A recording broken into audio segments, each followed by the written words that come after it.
Hello everybody, Napkin99 here, and welcome back to the Minecraft Let's Play series. It has been a little bit since our last episode here in this world, and I've been doing a little bit of work off camera. Some of it was intentional, some of it not so much. I've had some issues with recording, and some of the files getting all messed up. So there's some stuff built around here that was supposed to be in the video, but we will make it work. What I did mean to do off camera though was go to the end and slay the Ender Dragon, and we raided some end cities, got elytra as well as some shulker boxes. So I'm not really using the elytra yet because I don't have mending, which we'll probably try to get in the next episode. Now for today's project, I want to start expanding our Japanese city. So we're out at the back side of the house here, and over here there is a nice big river, and on the other side of this river there's a nice little kind of like an island around here because the river goes pretty much all the way around there. So we're going to be expanding to make a little village over here, which, as I mentioned before, we've kind of already started a little bit, but that's okay. We've got many more houses to build over here. So to start off our building today, I first want to make a bridge over to this little island here because there is quite a gap here, and I want to be able to ride my horse back and forth between the island and my home because I had to do that quite a bit working on this house, and I don't want to be walking there the whole time. So I think we're going to put it right about here. I want to leave part of this hill here for the natural terrain, so we're going to go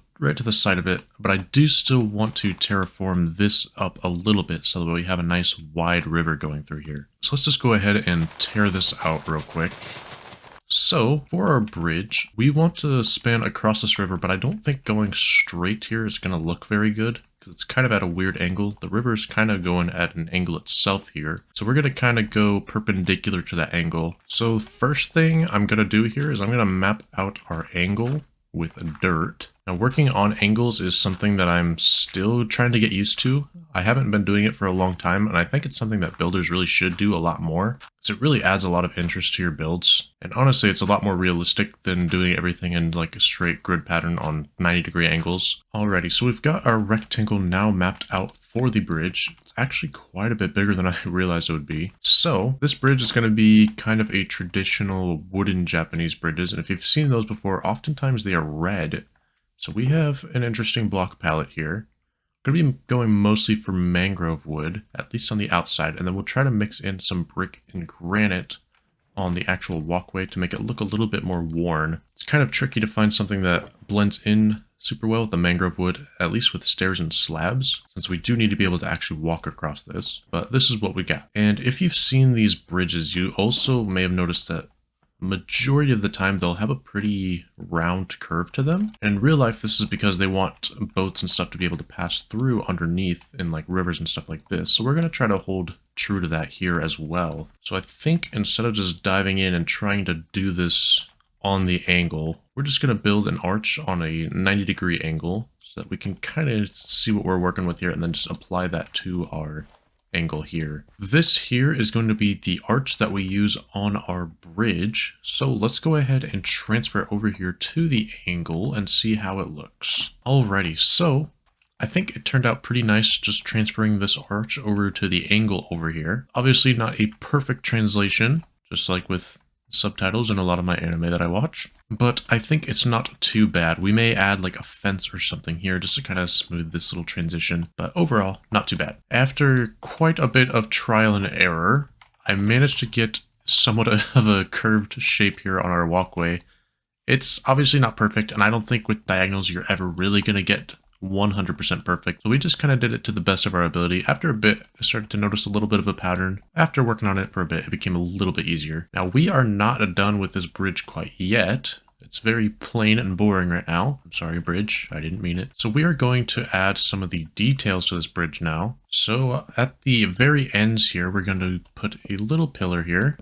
We go about 3 blocks tall with this and strip that. And for some of these, I'm going to do a little bit of a gradient. We'll do not the exact same one on all of them. So like maybe this one we'll just do a netherrack and then 2 stripped mangrove logs, something like that. And on top of these, we're going to put a deep slate tile slab just as a little header on top of there. And now we've got our pillars in. Let's put in the railing now. So the railing is going to go over this a little bit. We're going to try not to connect it too much to the ground here, because I think that's how they usually go, is just slightly above it. So the rest of the railing is in. I actually went ahead and lowered some of the fences or pretty much all of them down as much as I could. I realized with these slabs, we actually still have a little bit of a gap underneath most of them, so that actually works out pretty well.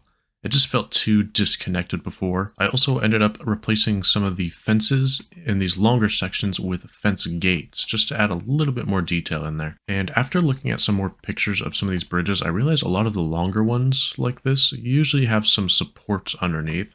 So I think we're going to put one under these two pillars here. So the supports under these bridges, from what I can tell, look almost like a torii gate. So we're going to go for that kind of shape here, I think. We're just going to follow along the same angle we have with our bridge here. And we'll probably end up doing a majority of this out of netherrack. Since it is under the bridge here, it's going to have more of a shadow on it. And then at the bottom, where these go into the water, we're going to put deep slate tiles all the way down to the base, and I think we'll start up here so it's a little more visible from up top as well. And with those supports in place, this bridge is pretty much done now. I was going to texture the walkway part of it here, but I wasn't too sure of what to do for it. And I also super didn't want it to show underneath either. But let me hop into my creative world real quick so you guys can see and decide whether you guys would like to see this textured or not. So I've got a couple different examples here in my creative world. So I think this one would be more what I was leaning towards, but I also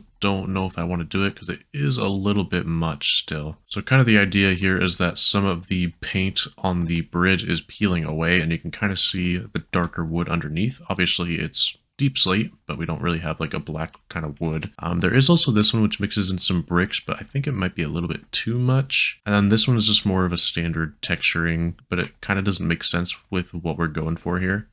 I think one of these two would be better for that. And then this one over here is just an experimental abomination. So now that we can head across the river on our horse here, let's take a look at what we've got going on this little island over here. So my plan for this is just to build a small little farming village. As you can see, we don't have too much space to work with, but I think it's a pretty decent size for a small little farming village. So we already have one house built, and we're going to build another right here where our mud farm is to kind of cover this up. I'm thinking we may have 2, maybe 3 more small houses on this island, and then most of the rest of this will be farmland. So I'm going to go ahead and gather some more resources and start building some of these houses.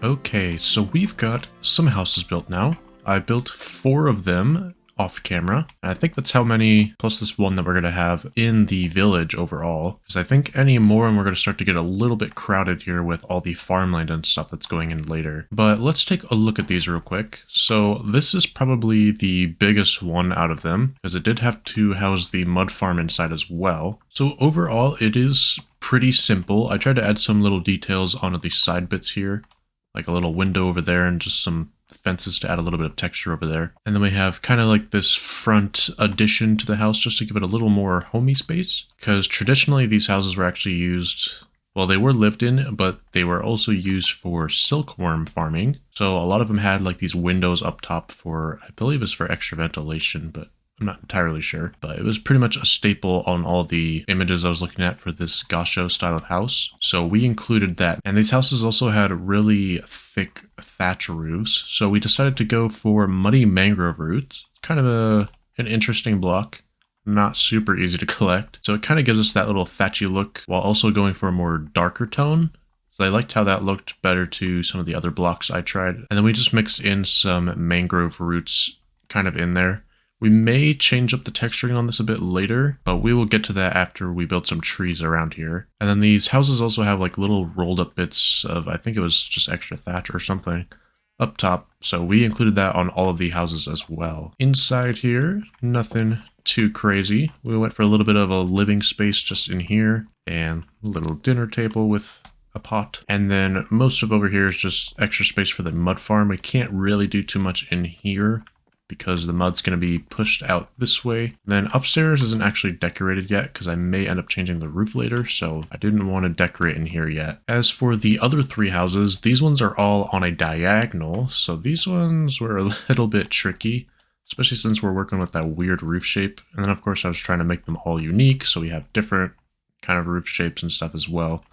So they ended up being a bit of a challenge, but I think they turned out all right. Obviously, it's not going to look as perfect as it would on a straight angle, but overall it adds a lot more life to the village, having these diagonal buildings, and kind of makes it a little more organic rather than rigid. We did do something interesting for a little detail on some of these. I tried some looms for some of the walls here on the backside of it. Gives it kind of a little bit of that soji screen texture. Not entirely sure if I'm sold on it yet, but I think from a distance it adds a little bit of extra detail that's kind of needed for some of these flatter walls. Also, I don't know if I showed you guys this already, but we do have a sheep farm in here that I built off camera. So we got sheep being automatically sheared, and then all of the drops go down into this little basement level here. It is lit up enough to not let mobs spawn, even though it is a little bit moody in here. So we got all our different colors of wool, so that'll help us with planning out our builds here in the future. And while I'm down here, I'm going to go ahead and grab some of this, because now it is time to start planning out the rest of the village. So I'm going to start marking out a little path here, so we have a road going through the village. So when you're making paths like this, I think it's important to keep in mind kind of your curvature of the terrain. So like we're coming down this hill here, instead of just going straight down this steep incline, usually a path would kind of curve around the hill here, and then you can kind of curve it where you want to go from there. So that's something we're trying to keep in mind as we're doing it here, especially since we have this big hill in the middle of the village. And with our path in now, the village is starting to feel a lot more connected. So we've got these paths going pretty much all throughout the village, goes to every house, and kind of makes a big loop around. That part there isn't quite finished yet. We're going to be putting a rice paddy field over there, so it's going to need some terraforming. So we'll do that little bit of path there when we go to do the rice paddy field. Now there's just one more thing I want to do before we start building the farmland around here. I want to build some custom trees just kind of around this whole island here, because it makes more sense to build the farmland around the trees than it does to build the trees around the farmland, if you think about how long trees take to grow. So I think by the houses here, we're going to build just some small little mulberry trees. And why we're doing mulberry trees is because that's what silkworms eat. They eat the leaves of the mulberry trees. So it makes sense to have them by houses that realistically would be doing silkworm farming. I think that'll about do it for our branches on this tree. As you can see, these mulberry trees have kind of a weird shape. It's almost like a cone,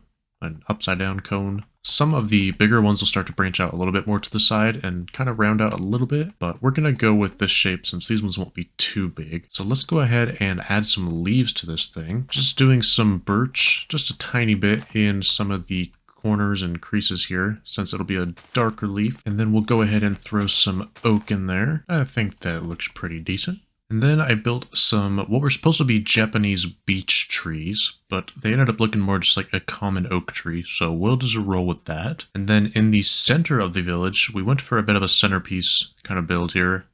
We built a giant cherry blossom tree in the middle of the village here. And overall, I think it turned out looking pretty nice. I think I definitely nailed the shape on this one as opposed to some of the other trees. And in the center of the trunk here, we've kind of got like this weird curve going here. I see a lot of pictures of cherry blossom trees doing this, but mostly in like illustrations.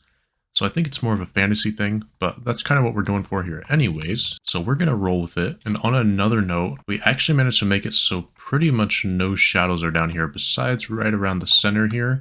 There's some spots where the trunk is, because it's a bit thicker and it's harder to leave some light around here.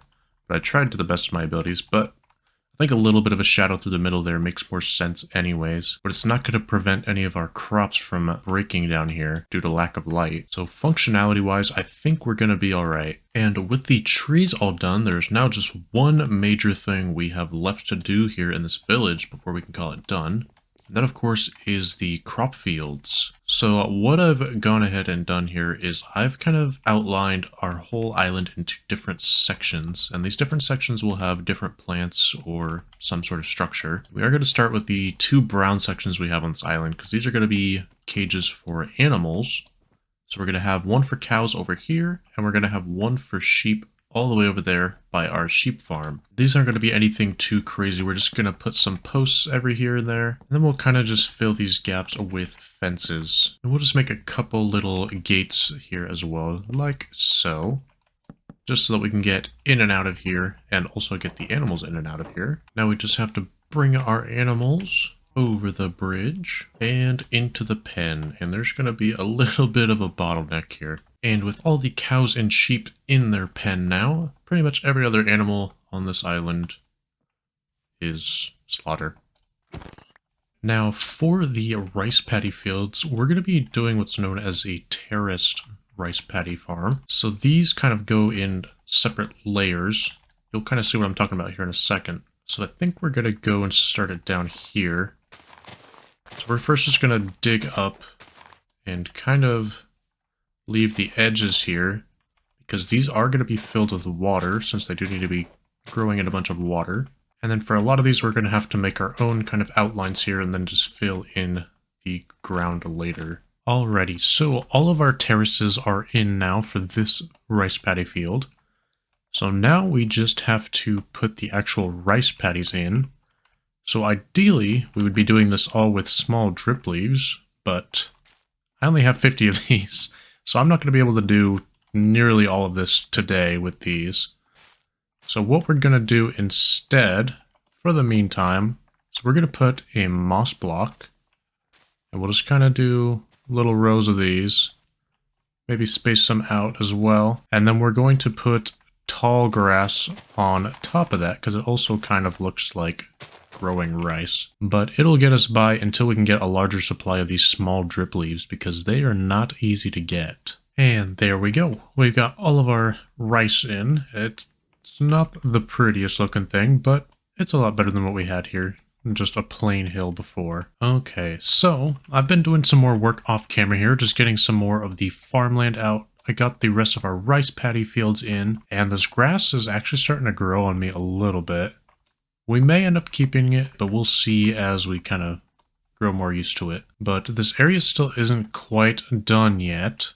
I'm not going to be able to finish it today, unfortunately, because I am running out of time for this video. So we'll have to finish this either off camera or on stream. I've got some carrots over here, got some wheat, and some more carrots over there as well. Still growing up some of these carrots to kind of fill out these fields.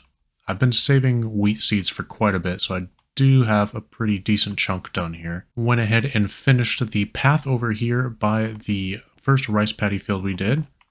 Since now we have that in, kind of winds up the hill a little bit. And one other thing you may notice is this whole blob of flowers right underneath our cherry blossom tree. So I thought it might be interesting to kind of have a smaller walled off section around the cherry blossom tree. And maybe it's some sort of sacred tree that was gifted by the emperor of this land or something to bring life to this village. And keeping with the whole spiritual aspect of that, we put a torii gate in front of it, just a small one. I don't really have anything to put on the banner yet. I'm not really sure what exactly I want to put on there yet, so we just left a blank banner on there for now. And over here I just kind of put some water in. We may end up changing it to something else later, but I just kind of wanted to fill this gap for now. But anyways, that's going to wrap it up for this video. Again, I am sorry this took so long to come out. I'm going to try to get more on a schedule with this. I'm not sure how often I'm going to upload yet, but I'm going to try to shoot for every 2 to 3 weeks, get a video out on this channel. And as well as that, I do want to start doing some build streams. I'm actually going to be doing my first one. If you're watching this the day this comes out, then it's going to be tomorrow on Sunday, April 2nd at 9 a.m. Pacific Standard Time. And we may end up working on this village on the stream. I'm not too sure yet. I'm going to try to do at least one build stream a week, probably on Sunday every week. I recommend following my Twitter and or subscribing here on the YouTube channel if you want more frequent updates about when I upload and when I am live. And if you did enjoy this video and or learned a trick or two, feel free to leave a like down below as it really helps me out and I'd greatly appreciate it. Anyways, thank you all so much for watching. I hope you enjoyed. I'll see you in the next one.